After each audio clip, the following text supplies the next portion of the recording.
for, the comedy podcast where I, Amy Brown, ask fun and interesting people what they're nerdy for. I have to say that every time. I'm going to do it fast now. So we are here today. We have a new guest that's never been on the show before. And please welcome to my costume chamber, Hillary Heath. Hi. Hi. Hi. Hi. Hi. So Hillary's here. And did you major in musical theater or just theater? Not musical theater, just theater. So Hillary majored in theater. Mm-hmm. I am a lamb's tail away from having a minor in theater. I'm shocked that you don't have the whole theater enchilada. Major. Like, I would pick you for like major in theater, minor in like songwriting and Shakespeare. You know, like So I just. To be honest, like my theater classes were all I remember from my education because I was passionate about it. Joel's laughing. And I have a degree in economics and I cannot make money. Amy, Oops. what? I have a degree in economics. I don't remember any of it. I got really good grades. And then I'm like, you'll never need this. Why economics? Because I was afraid of writing because I'm so dyslexic. And it was just a little bit of writing and a little bit of math. And I'm like, well, I can do those things. Okay. Yeah. I'm like not a math person. Well, I couldn't do advanced math, but I mean, I could get through statistics or whatever I had to do. I could get it done. So I thought today we could. So I'm having a bit of existential crisis. Okay. About being a creative person. Okay. And I have been wrestling with when you're a person who creates something. Mm-hmm. And then you decide to share it with the world. You're opening yourself up for being picked on. You are, yeah. Everyone has an opinion, especially on YouTube, and it's a lot of teenage boys. I'm like, this is not for you. Stop looking at my videos and commenting. They're all like women meh, and women in comedy meh. Yeah. So the internet men are terrible. Like Hillary's like, I'm waiting to hear something that I haven't experienced. I affirm everything you are saying. So, I agree wholeheadedly. And you have experience being a director. You have talk about your experience in the creative arts. Okay. And then I think as a solve, as a is that the right word? Like something that to a Band-Aid is for us to like figure out. In a funny way with lots of riffs so everyone can giggle. Of course. No pressure. What it is to have fulfillment in the creative arts. Because I think maybe, just maybe, at the end of the day, it's what makes you happy and what makes you entertained. Yeah, 100%. Yeah.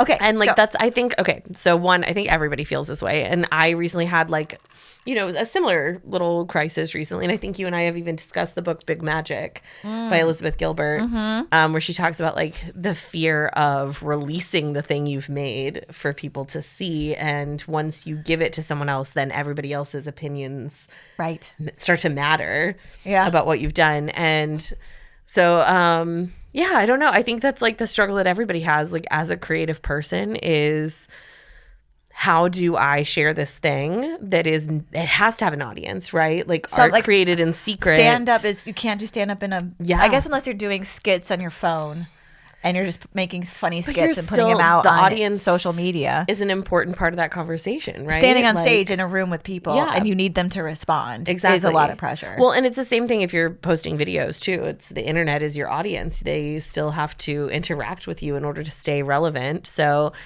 I don't know. I think it's a universal thing for creatives to feel that way. Vulnerable, like you're just putting something out into the ether and nothing's happening. Or maybe it is. And it is. You will never know. Right. Oh. And I don't know. I've always really enjoyed sort of pushing the buttons of people a little bit with the things that I do. Like when I was in college, I decided to do the vagina monologues. Oh, wow. And the theater wouldn't pick it up at all. They were like, no, you cannot have the theater space for this show. Really? Was it at college? This was in college. So they were it's too racy? Was it a religious college? No, it was Oglethorpe University. Shout out. So that's it's like a private private liberal arts school.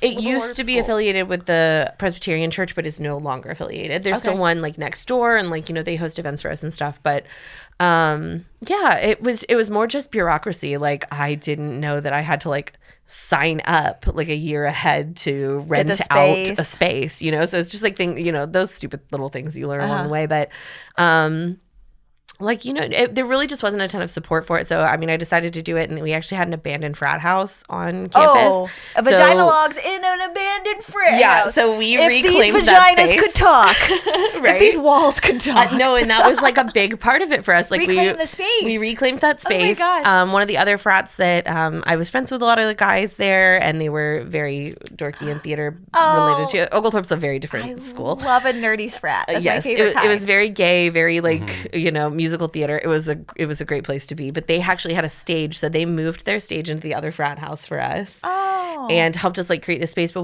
part of the Vagina Monologues is women bonding. It's not just learning the lines, doing a play. So we had everybody draw their vaginas and like however you see it, so it could be, a forest with trees with a river flowing through it, or any sort of like idea of what is it. Yeah. And so we put those pictures up everywhere, and then the vagina drawings. Yes, so those were all over the buildings. It was like a Rorschach's pictures, basically. Some of them were just literally like black holes. Is that you, Mom? And then we covered the whole stairwell down to the theater space with poster board that was, a wall where we had Sharpies hanging. Everybody could sign to like write what their vagina would say or what their vagina's name is and things like that as you came into the space. Right?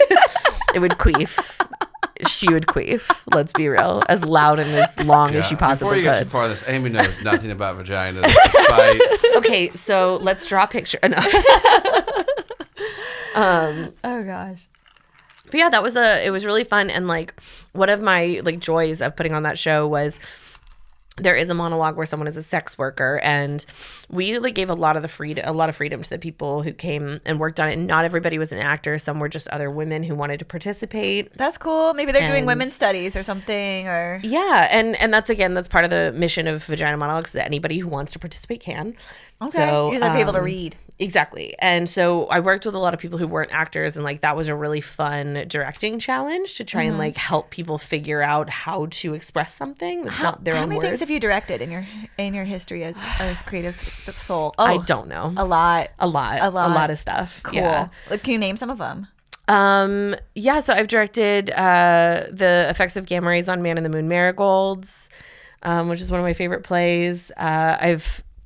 One of my favorite things I did was actually I assistant directed Macbeth at the Georgia Shakespeare Festival before they closed. Did you say it in the festival? Like no, never say. Play. Do you know that, Joel? The Scottish play. I have a theater girlfriend. I know that. That's actually when I first started dating her. She was in Macbeth at Shakespeare's Tavern. Oh, very cool. And yeah, I actually started directing in high school. So the first show that I ever directed was I think it was called Can You Hear Them Crying? And it was a play about the Holocaust, like a little one-act play. Because my high school also had like a Holocaust studies class, and they did it in partnership with that. We did a small play every year. So my favorite director of all time is Lucy in Your Good Man Charlie Brown in the Christmas Which one. she's doing the Christmas play. That's a terrible tree. How are we going to have a Christmas pageant with a terrible tree? That's pretty much my directing aesthetic. Is that your vibe? Yeah, that's my vibe on set. None of this is gonna do. Yeah, just listen to me. Angry, yelling. Somebody offers me like a candy bar, and I calm down for a minute. Yeah. But I've directed film and stuff as well, and then I direct sketch shows. And one of the most fun things I've done in Atlanta was the 1 Minute Play Festival, and I want them to come back so badly. The 1 Minute Play Festival. That sounds like a fun improv game. Yeah. It's kind of improv-y, but you get 1 minute scripts written by probably 100 writers. So there's 10 or more directors. Everybody gets a stack of a few plays, and you cast all 5 and put on like a little mini vignette, and they all have to be 60 seconds or less. That's rough. Yeah. That's really rough. It's really hard, but it's so cool what you can say in 60 seconds. What you can get across. That's really cool. Yeah. Okay, so directing. Yeah.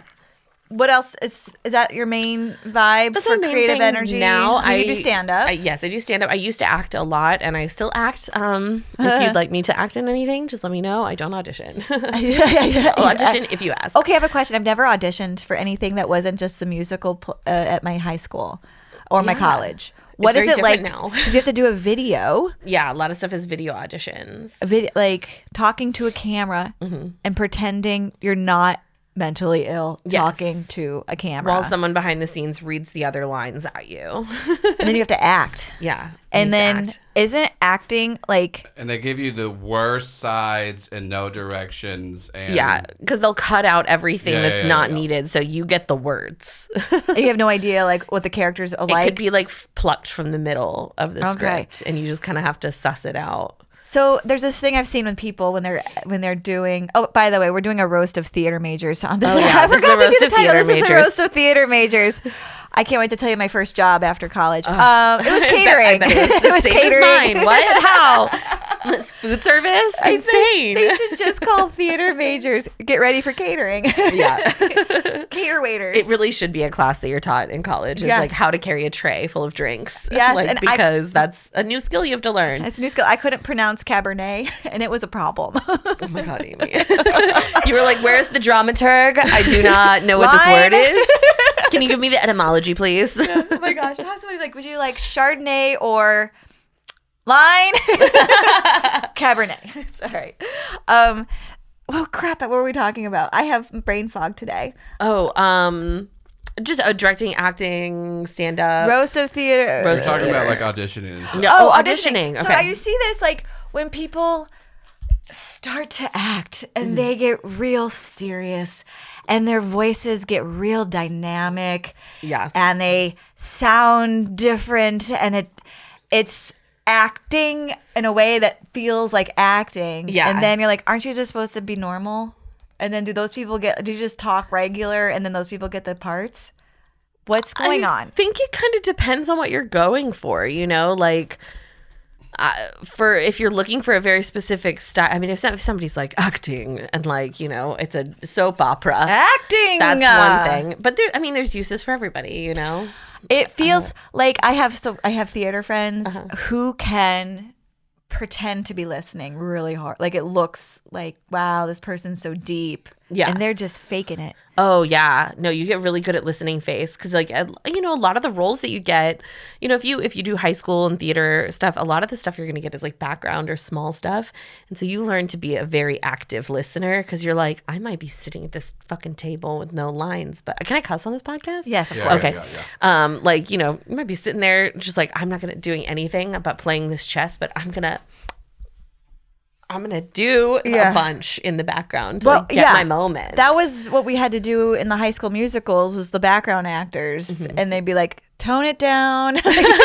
Okay, kids. Yeah. I used to like write out like my motivations for my scenes as if I was the fucking lead. Like I was writing out my motivations. What am I thinking in this moment? What conversation are we having? Like... Ooh. Oh, I had a whole inner world. I've seen characters. Right? I've seen people post on their social media like, I just couldn't let go of this character yet, and then they'll do like a monologue and they'll put it on their social media. Yeah, it's so lame, but yeah. Is it lame? It's so cringy, but like I feel embarrassed for them a little bit. I am embarrassed for them, and I definitely have done that. Like right, and but it's just and improv style. It's like it's a rite of passage, but it is so cringy. And then, like, I mean, okay, so I brought my costume, right? Oh, yeah, sure. Okay, so I have to describe this. I'll be the describer lady. It's okay. She's got a zebra print hot pink shawl, and it says, just a sign, and it says a handwritten note, and it says on vocal rest till showtime! ! And she's got her Stanley Cup. Yes, yeah. I was in a musical, and the lead had to go on vocal rest because she was blowing her. She had a great voice though, but she was blowing it out. Oh, and I just like this was like the best part of like show week was like because I went to school with uniforms, so I got to wear like my show shirt, which I also brought some to show. You had your show shirt. I would wear my show shirt with my school skirt or jeans only. That's what was allowed, no holes in your jeans. And then you would just carry a sign around, and when you'd sit down in class with like your tea, you'd be like, I'm on vocal rest. I'm important. I can't participate in class today. This plebeian shit I don't need to participate in. I have bigger fish to fry. Math? Have you tried learning a Shakespearean monologue? I just got a spit take from Amy, and that was amazing. That was very good. Sorry. Yeah, I don't need to know how to do my taxes. I don't know how to either. There'll be people for that. A manager. Yeah, there are people for that. So it's like, as a child, I just remember going to musicals as a child and be like, I want to be up there so bad. I want to sing. I want to dance. I want to sing and dance. And be up at night, late at night. Those people worked at night. That looked cool. You could be a streetwalker, or you could be in Oklahoma. You got two choices to work at night. You're leaving the theater late at night, full face of makeup. Yeah, you know. I hugged a guy after being in a show, and he was taller than me. He pulled me in, and I put my whole face onto his sweater, and I pulled away, like my face was on his sweater. Yeah, I felt so bad. Oh well, good times. Okay, sorry. So did you have these goals as a young person of being able to be creative and get lost in a character, and then you major in theater, and then you graduate, and guess what? It's a lot of theater majors and not a lot of parts. Yeah, you realize there's actually only 4 theaters in town, and there are 400 of you. Yes, and the people who are in that theater aren't making a living wage. No, they have their accountants or something. Yeah, they are. They all have day jobs. They all have day jobs. They're like nannies, or the lady that you're yelling at Best Buy, or the server you're yelling at brunch. Right. A lot of brunch people are actors because it takes place at night. My first job after college was in catering sales. Humble brag. Oh my gosh. Well, that's actually, nice. I worked in an air conditioned office. You didn't even have to wear the non-slip shoes, Amy. What? I started with an event planner, and I would go to her events, and that's when I learned what a fancy party really looked like. And you throw a very fancy party. Yes. Shout out that first job I had. I went to it was really beautiful weddings and things like that. And then I went to catering sales. But I also did some nice wait staffing. Okay. I've spilled a beer on a lot of different kinds of people out there in the world. Sorry to that mom one time. No. What was your first job? So I worked in food service like all through college, and I was a nanny a lot just because it was like daytime work. Did you ever practice your accents? Oh, Did you pretend to be from Ireland for your table? Yeah. Oh yeah, 100%. I would just like do like whatever accent I was trying to work on all the time. I would I did it a lot in classes and stuff in college. It was Were you so insufferable? Annoying. Yes, because you're so delightful. Thank you. I would have been way worse, Amy, if I had continued doing like proper theater. Like I am a nightmare to be around.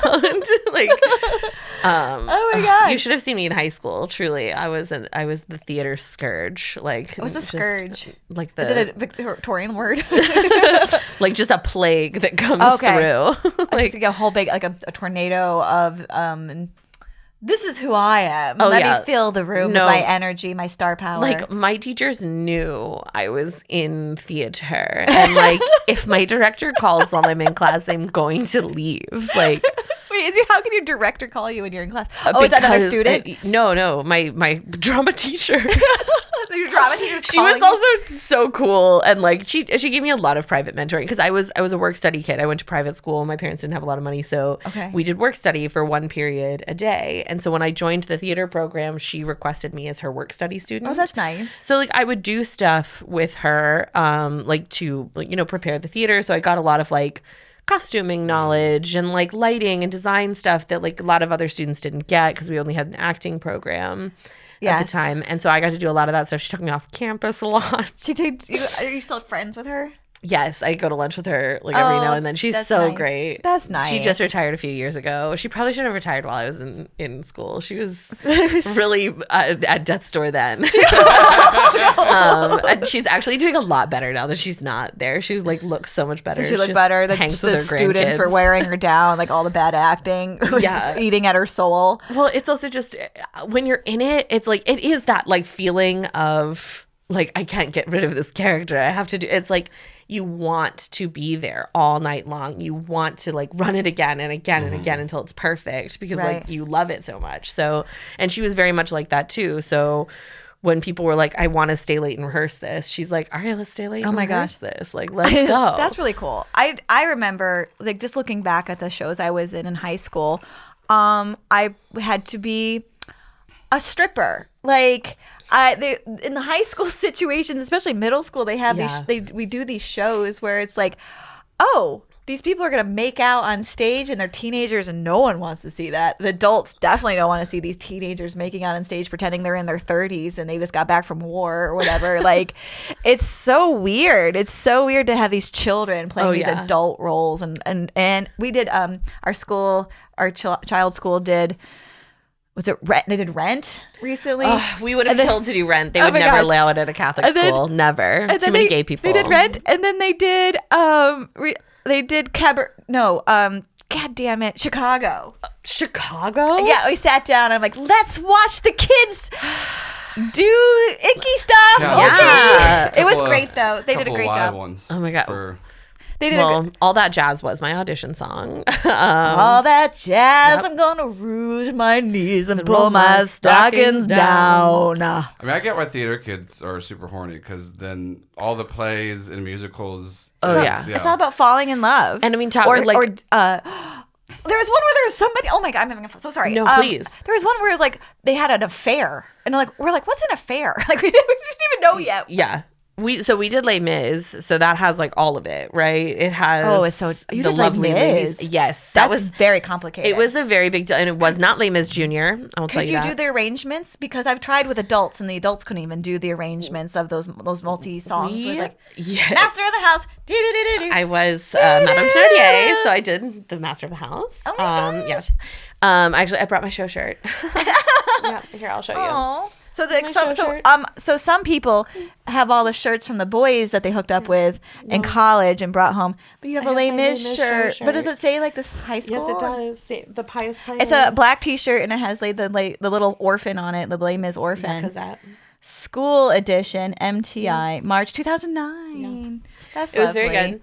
It was but yeah, we did Les Mis. We got very lucky with our cast. That was my senior year, and we all thought we were going to do Seven Brides for Seven Brothers. Yes, and that was what she had like been telling us for a while. Yes, because we had a bunch of people in that year that like were just excellent. We're like really good singers. Excellent you get crops. Yeah. I mean, it was the boys and the girls. Like we had a great cast, and so she like did this whole thing where she set up like a camera, and this like back in 2009. Okay, I'm dating myself, so for it like there wasn't social media. I know you don't know what I was doing my can feel stuff. Old. I feel old. But it was like, there was no social media really or anything at the time, but she was like filming it. And we were like, this is weird. Why is she filming us? Yeah. And she opens the box and was like, crap, they sent the wrong scripts. And we were like, what? They sent the wrong scripts? And then she's like, this is what they sent us. And she pulls Les Mis out of the box, and like the scream in that room from like 40 horny nerds just, oh my God. We were like, oh my God, we get to sing about the French Revolution and stealing bread. It was like, oh my God. It's the best. Every girl's dream. I got into Les Mis when I was a teenager, and that's the energy I had. I had everything is life and death, and we're going to prostitute ourselves out to save our daughter. Our child is going to die. Our child is going to die. And then we're going to fall in love. And then we're going to fight a revolution. And that's and win. No, they don't win. No, they don't. They don't. It's sad. But like that's the energy you have as a teenager. So Les Mis is perfect. I went and saw it with my children recently, and my husband and I were like, that was awful. We don't need any more revolutions and dying in our lives. No, I don't want to die in a gutter. No. I don't want to die in a gutter. Yes, people suffer. We know that every day. It comes in the news feed because we're grown-ups and we see it every day. Like, I'm sorry, I have no skills. I'd be down on the shipyard like, hello, Captain. Do you think about that? Do you think like what would happen if you were like reincarnated or whatever, or like you just time traveled and you're in a different time? How are you going to make money? Guess what? It's selling puss. No, truly. I think about. Did you ever watch 30 Rock? Yes, of course. So there's one time when Jack asks Liz, like, what would you be like? What is your purpose? In this scenario, and she's like, traveling bard, and he's like, radiation canary. And I'm like, yeah, that's me. I'd love to be a traveling bard, but I'm probably a radiation canary. They had this TV show called Scarlet Sluts. Harlots. There it is. Harlots, yes. Harlots is on Hulu. Yeah. And they had the main character was from Downton Abbey and the same actress. And the show starts with the statistics of the 1700s in London. Like 70% of the women were in sex work. And the other ones all of them wanted dead. to be actors. They all had dreams of being an actor. And they all had dreams of being an actress on the stage. But sex work was the work, the oldest profession. It's the oldest profession. And actually, if you were in theater up until like 10 years ago, you were a prostitute too. Truly. Weinstein. Yeah. Oh, Probably goodness. a lot of people still are ashamed. What is, as you've matured as a creative soul? Yes. What is your dream now? Because I know, my dream has changed since starting to do stand up. Oh yeah. Writing my own words, saying my own words, seeing what works, what doesn't work. I can't go back. Now read someone else's crappy dialogue. No, and I have a lot of trouble when I read scripts and I'm like, I could make this better. No, I think my goals are just how do you keep your dreams alive? How do you keep your soul going? I think being willing to be flexible with your dreams. I mean, like, I don't want the same things I used to want. Like, I used to want to be on SNL, and then I saw the reality of what that was, and I'm like, I can't work 80 hours a week. I need a nap so much. I have to sleep most of the day. Yeah. Like a cat. Absolutely not. I have so much ADHD and performance anxiety. I would never write a single thing, and I would suck. It would be horrible. The pressure. You know? Yeah. So, I mean, right now, my dream would be to have, I would love to do a sketch show. I'd love to have like an Inside Amy Schumer or something like that. That sounds like SNL. It sounds like this. You're like signing up for the same thing. No, like a Key and Peele or an Inside Amy Schumer. So you have more time? Or like a Black Lady sketch show. So it's SNL is like they write it that week, they rehearse it that week, they shoot it, like they film it. Like so like and SNL it's so intense. Is not. No, it's a very different thing. Yeah. It's still sketches, but like, if you take like a Black Lady sketch show, like they film that over the course of several months, write it over the course of several months. There's a writer's room and team and all that. You can workshop it. That's more my speed, is like a Key and Peele, that kind of thing. And I would love to do something like that. Like sketch comedy, I think, is like where my heart really lies. Like I love doing stand up. And I would love to, I'd love to headline stuff and tour with people. And I think that would be really cool. But the main thing that I would be like, oh, wow, I did it, would be to have like a sketch TV show. That would be my dream. Okay. Now let's crop this up into doable bites. Yes. Do you have I think you do, but I'm just going to say it because this is the practice. Do you have like the friends and the means to do an episode of something and put it out there? The friends, not the means.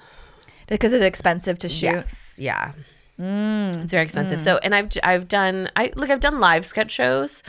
And those are really fun, and like that's really like I produce a black team called Black as Fuck, which I do with Jasmine Waters, who I think has also been a guest on the podcast. Yes, she is my co-producer and co-owner of our company. So you guys have a company together? Yeah, we have an LLC that we own together. Oh my gosh, I think she talked about it on the Petty podcast. Posse Productions. Petty Posse Productions. Petty Posse.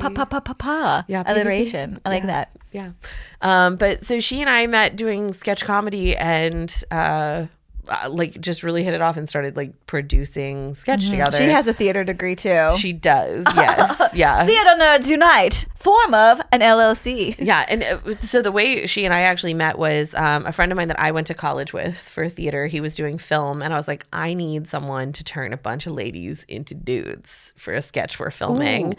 Where we took those, like, you may have seen it. It's like the old school dating videos where you used to mail in like a VHS. Yeah. And there's like a bunch of guys that like mailed in their VHS, and it's like a compilation of like, hi, I'm Steve, and I'm a lover, not a fighter, But we redid those monologues and like kind of like revamped them a little bit and gave them a little bit more, and had a bunch of women dress as these dudes and come out and do their monologues and like just make it super over the top weird.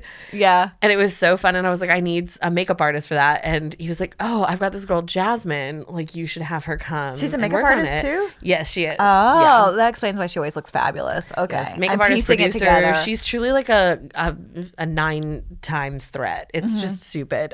She's so talented. But she came on and like did all of our mustaches and our hair and like made us look like dudes, and it was so fun. And she and I got to chatting, and like it was so great. It was like kismet. It was just perfect. And like that's great. So she and I have produced a lot of sketch together, and that's been really fun to do. And like, can you do a sketch show where you write into the background makeup, whatever it is, that it is cheap? Like, it's like yes, yeah. So if they can do it with Doctor Who, we can do it with a sketch. Right, can you just do it with like your phones and stuff? And I mean, probably. I think it's the editing, the video editing is the hard part. It's paying people for their time really is the problem. That's really where the expense comes in. Like, we can film anything, you know. You can make some magic happen with some favors for equipment, but that's what it's paying quality people. I think we can film anything is the tagline for OnlyFans. I think it is too. We can film anything.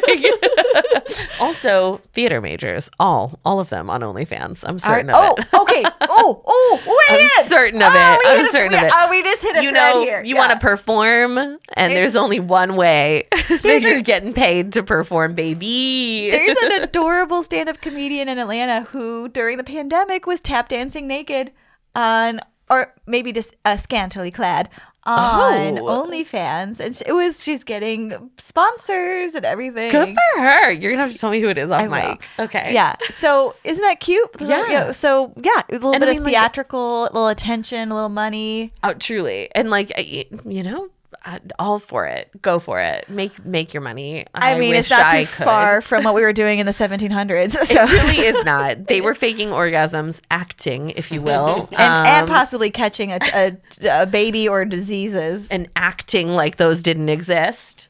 Yeah. A horse bath. Sorry, let me drink some of my giggle juice. Make this better. Okay.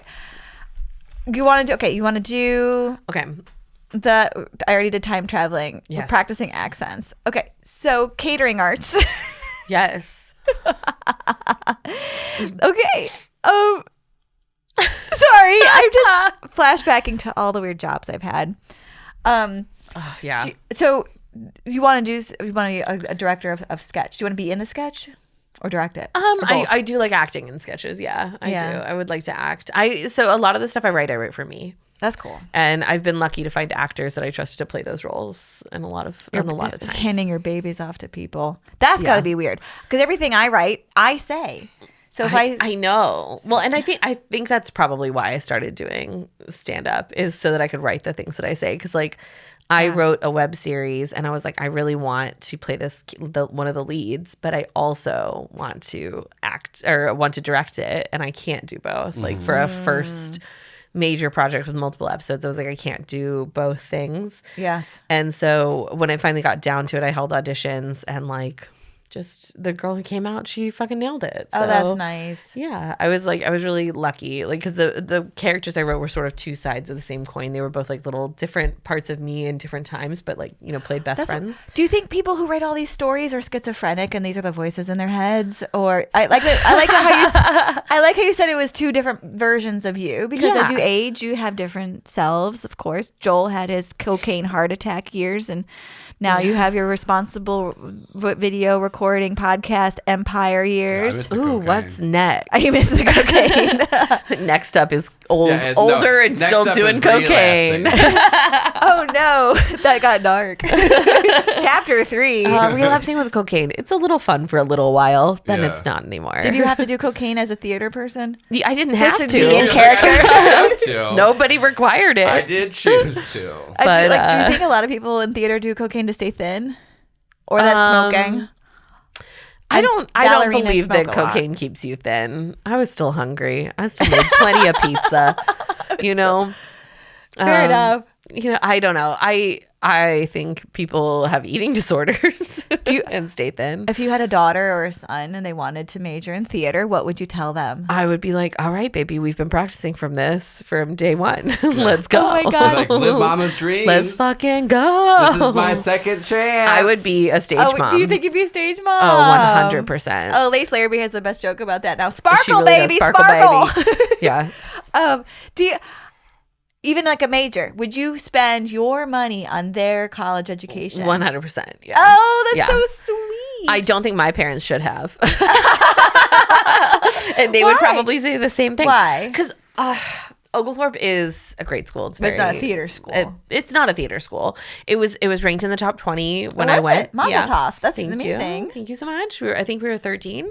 And so it was a great school. We had Georgia Shakespeare Festival on site, which was a really interesting learning opportunity to get to to like work with professional actors at the time. Now they're affiliated with Actors Express, which is also really cool. What's Actors Express? It sounds like the part of the mall at the food court where it's Panda Express, and here's all the out of work. You get your headshots. You get to talk to an out of work actor who's now a manager. Yeah, they're still giving you food like that because there's like part of their you have to get. There's a stale bagel there that they got for free from Starbucks last night. Like Actors Express.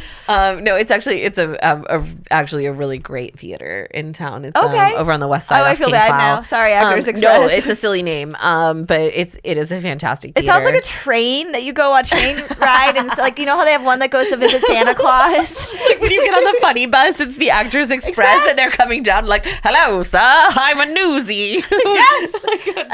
And then like the guy, Beauty and the Beast guy, Beast comes in. Yeah. And then be our guest. Be our guest. Yes, Jean comes down. I would sign up for this. I would sign up for this. 100% be on that train. That reminds me, and maybe by the time your episode comes out, I would like to make a spreadsheet on my website. Let me manifest this here, where all of the bars and what have yous in the world. I'm gonna go big in the world that have Broadway sing-along. Oh, like nights, a spreadsheet calendar for them all. So they're like, oh, you're going to Albuquerque? Okay, Tuesday nights. There's Amy, this guy named Jeffrey. Who manages your website? My friend Quinn. Okay, Quinn, make this happen. Are you right? Listeners, write into Amy if you know of a bar that does Broadway sing-alongs. Right? Okay, so far I have Marie's Crisis in New York City. Have you been? Oh, I've not. Hillary, you have got to go. It's the best. Okay. First of all, you have to bring cash. It's a cash-only bar. You're drinking out of plastic cups. Don't overthink Honestly, it. Love a cash-only bar, though, because then I can go with a budget. Yeah. Because after $20 worth of drinks, that extra 10 does not sound that bad. It's cheap. $20 of drinks, you're hammered. Hell yeah, love it. Okay, and then there's a piano. Okay. And there's someone playing the piano, and it's New York City. It's so everyone there has probably been on a show or in a show or wanted to be in a show. So 5-part harmony. I don't know how many parts you can have. I think it's 4.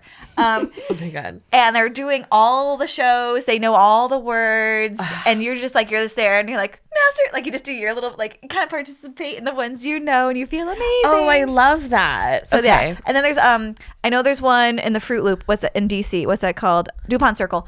Okay. And JR's used to have Musical Mondays. That's all I have so far. Well, in Atlanta, Campaniello is the name of an Italian restaurant. Do they do one there? Friday and Saturday nights, there's this man, a lovely man, who plays the piano and his Broadway sing-along. And it's like people who are touring and doing shows in Atlanta will pop in. I would go to that in a heartbeat because I actually haven't been there, but it's on my restaurant list. Well, but it starts at 9 or 10 at night on Friday and Saturdays. Let's go. Let's go. We're going to make a date. So, okay, we're going to clip this out. We're going to put it in the Facebooks and the Instagrams and the TikToks, and people who out there, let us know. YouTubes, who know about Broadway sing-alongs anywhere in the world. We're going to make a spreadsheet. So when you're traveling, you can go and make Kumbaya Spirit. That'd be amazing. And cry about Jean Valjean. That's such a theater nerd thing to do.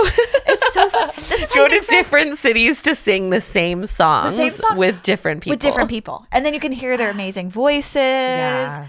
And then just going up and you see someone who's rocking it out and having a moment, and then you're doing it back with them, and Do you ever like just watching like all of the different actors who sing a certain song, like Defying Gravity? Like, have you ever seen like all of the Alphabas together? Doing their, that one. It's amazing. It's just like they make it their own too. That's coming out. The music that's coming out on the. I'm very excited about it. I know that's controversial to say. Why are we controversial about the Wicked musical? Joel movie. I think it's because is it because Ariana Grande? It's Ariana Grande and Cynthia Erivo What's and wrong with that? I don't know, but I've just like heard people be like, and what? like I don't know, maybe it's just certain people. This is the thing. Maybe it's my friends being snobs. Circle back. This is the thing about being the creative person, and you're trying to make something beautiful. Right. You're trying to make joy in the world. You're trying to make giggles or feelings or joy energy, and then people are like, meh, not for my liking. Let me be very vocal about it and make you feel sad. Let's be honest. It will never be as bad as Mean Girls, the musical, the movie was.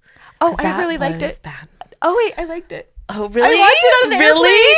Oh my God. Well, you were on an airplane. You had low expectations. You'd had a day. You probably had a cocktail. I did. It was magical. I like how they started it being like doing an Instagram video.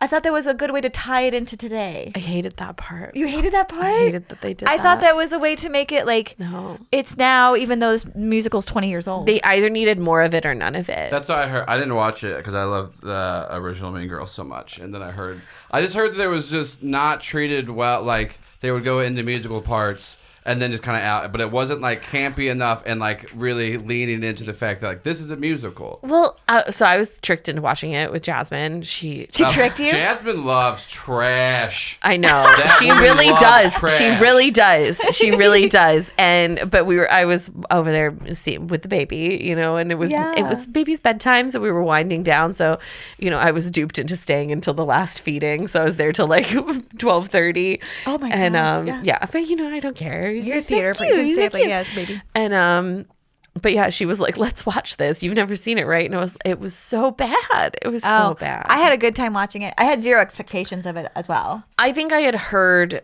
bad things of it and like maybe it tainted your perception. Maybe, but also like although you're a director, so you probably have it. Yeah. You know what you're doing. Girl who I don't. Katie, like her voice was just so thin, and it wasn't a musical theater voice. Like, I agree. That was my main complaint. Was like, if you're gonna do a musical, hire musical theater people. Like, get a good voice. I agree with that part. I didn't care for her voice, but I think I had enough fun with the gay man. Oh, I definitely had so much fun with him. Yes. God, what's the character's name? Jose. No, I'm just kidding. That's my bestie. I know. I was like, that's not it. I know. But that's like the energy he brought. Yes. And like, I did love those two, like Janice and whatever his character's name is. I can't remember. It's been so long. It's so good. So, okay. So this is what I'm doing with my love for or desire for musical theater besides going and getting drunk and singing in bars. Yes.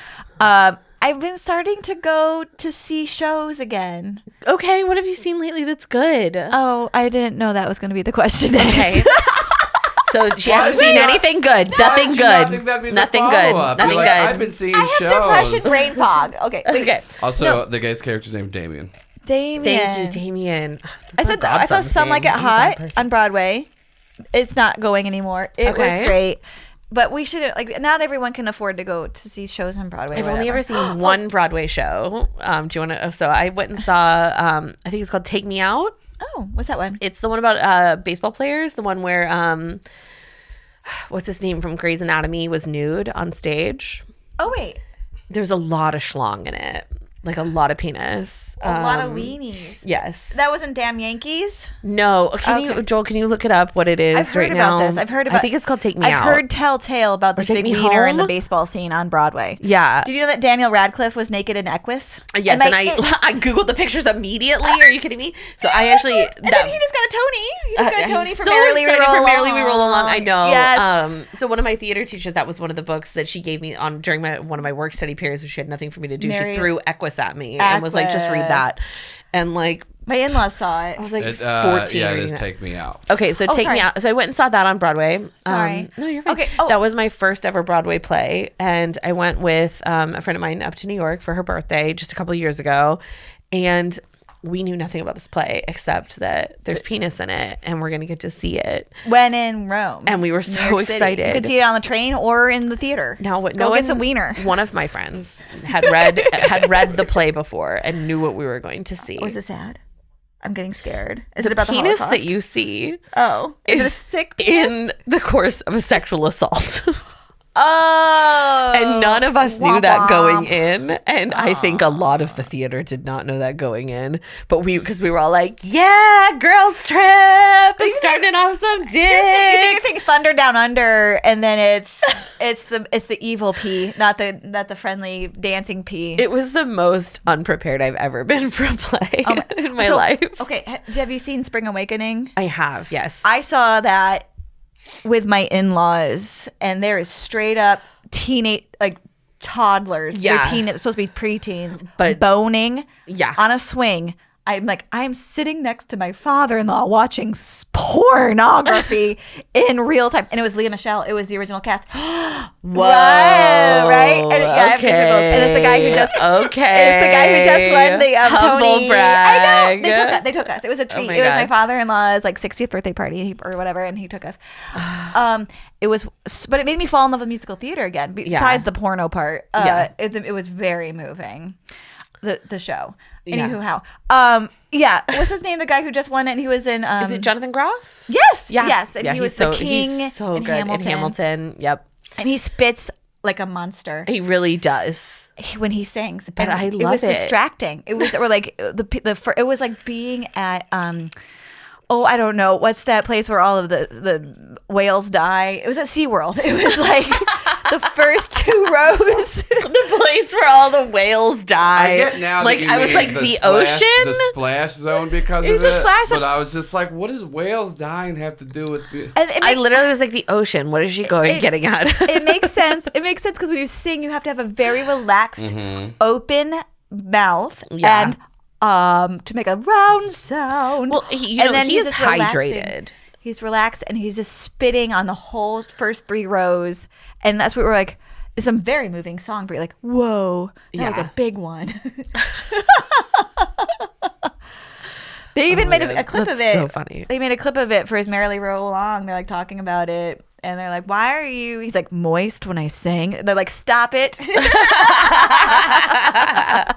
That was a really cute cast for Merrily Roll Along this year. It was really cute. I don't know I'm the so girl, but happy she for them. looked like a normal girl, and I was She excited. did, and she was so talented. Like I saw a couple clips of the show, and like I loved it. It was really cute. Do you know the lady who originated the part in Hamilton of Eliza and Peggy? Who was the first one? Veronica.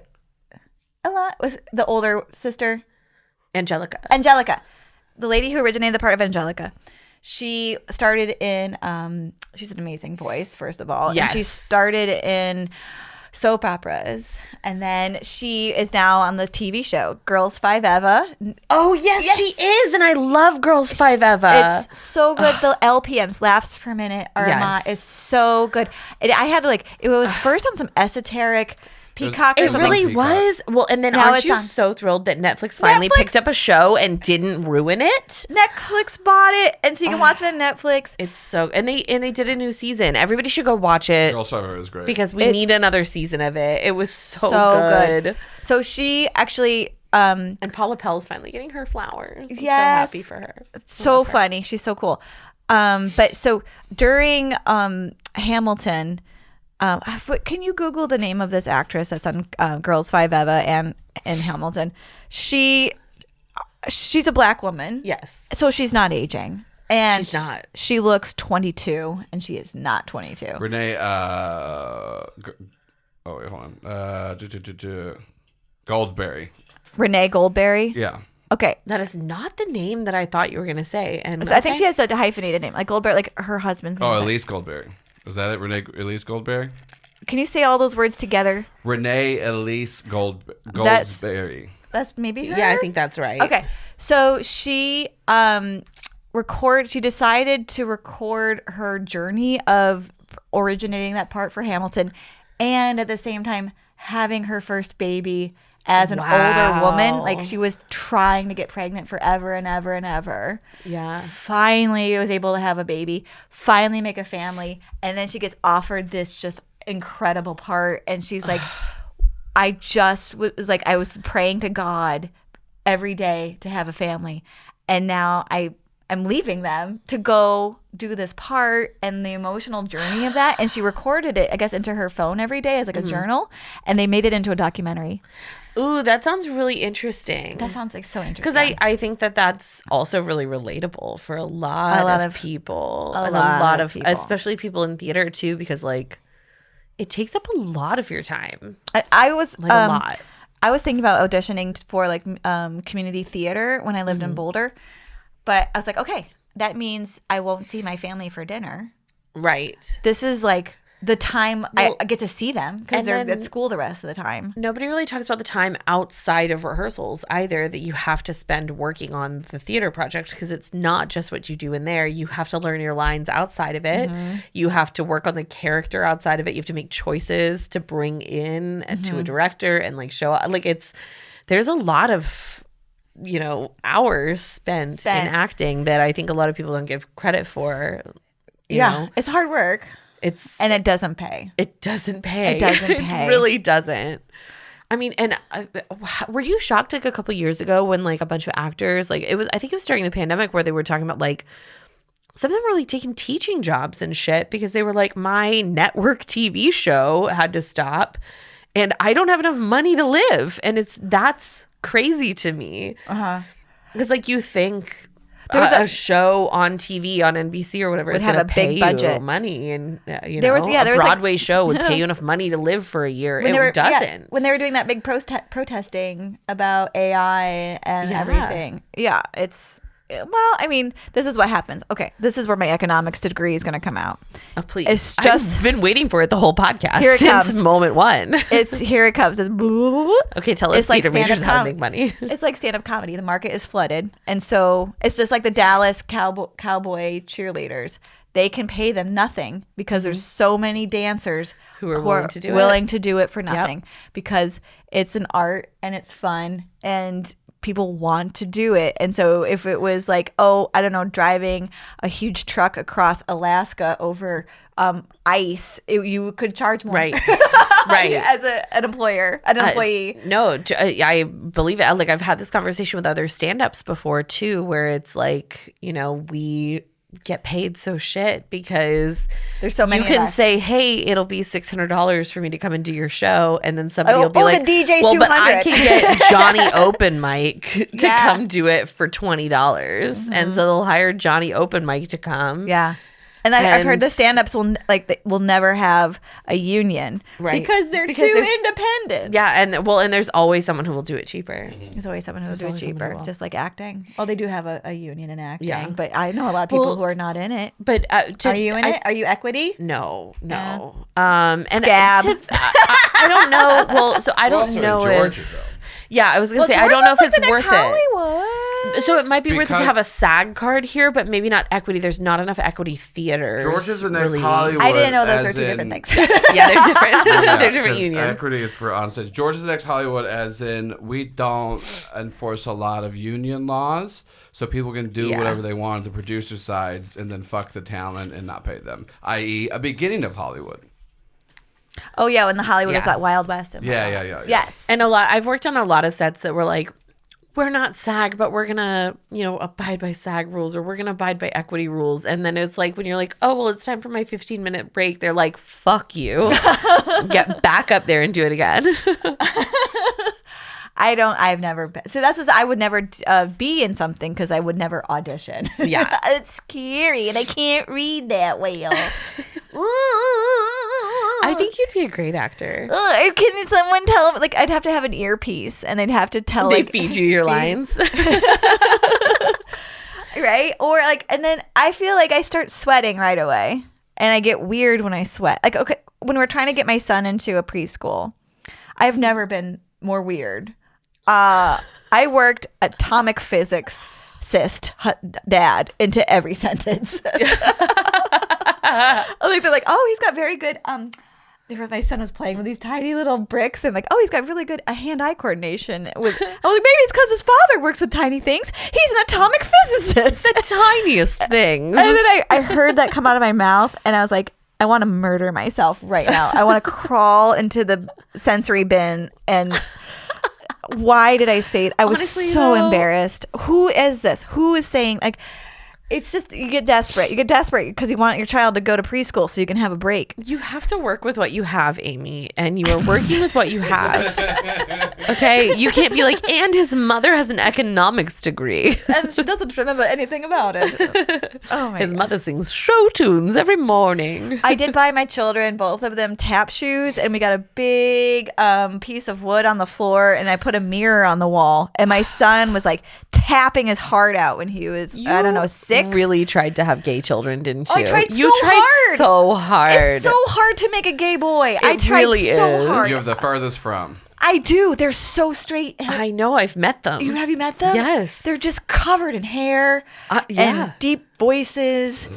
Lots of short pockets on their pants. So gross. So Yeah. I don't. What do I do with this? So many I cargo can't do pants. anything. They're just playing chess and Minecraft and like D's nuts. I'm like, what? Do you want to go to the theater? Yeah. Where's your shrine to Angelina Jolie? Will you teach me how to put makeup on?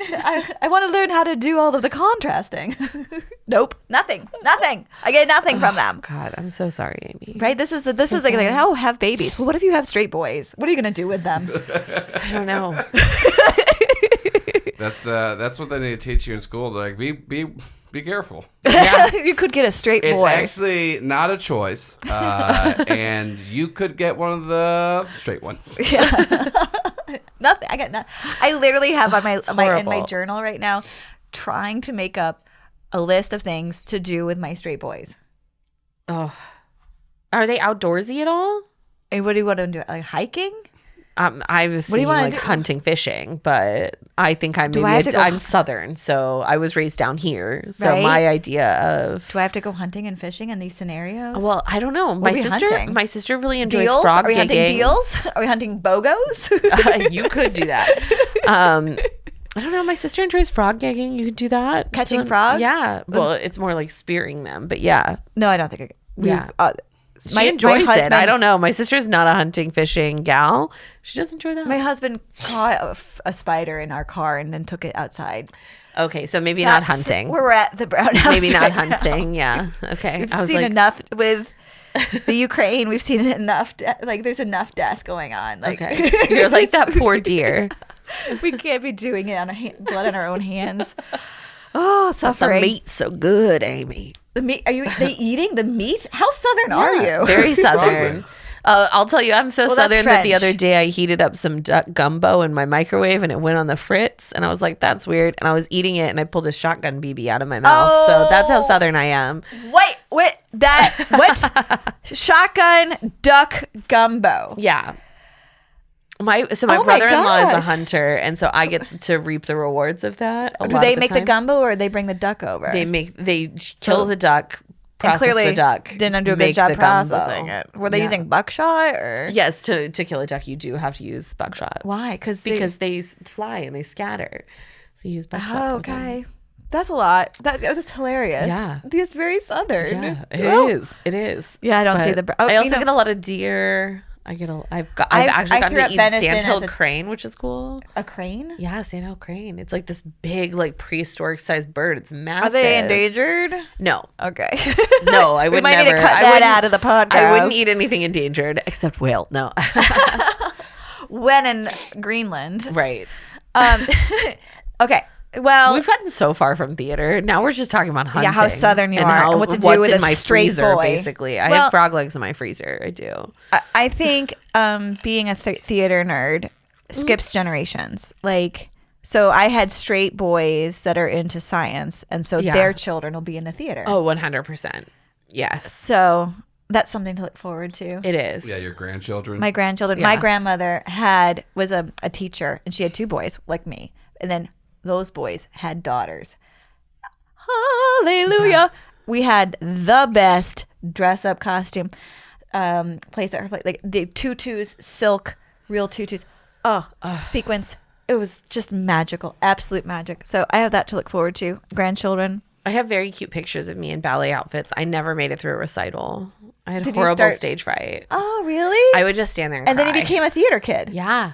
Was it to conquer your fear? No, it was because my best friend and I agreed to do everything together in high school. So Oh my gosh. she came to me one day and was like, "We're going to audition for the play tonight." And I was like, Peer pressure made you find your passion. yeah.